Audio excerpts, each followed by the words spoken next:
Сәлем қыздар, бүгін менің ең сүйікті тағамым палауды әзірлейтін боламыз.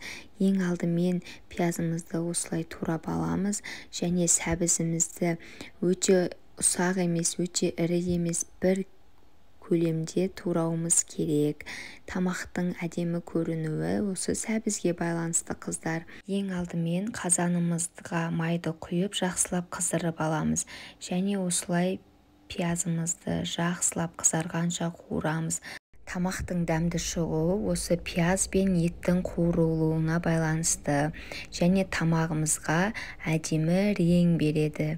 Осылай жақсылап қызарғанша етті де қуырып аламыз. Екеуі жақсылап қуырылып болғаннан кейін сәбізімізді салатын боламыз. Сәбізімізді бір-екі ғана қозғап, қатты қуырмау керек, өйткені сәбізіміз езіліп кетеді тамақта. Осылай бір-екі рет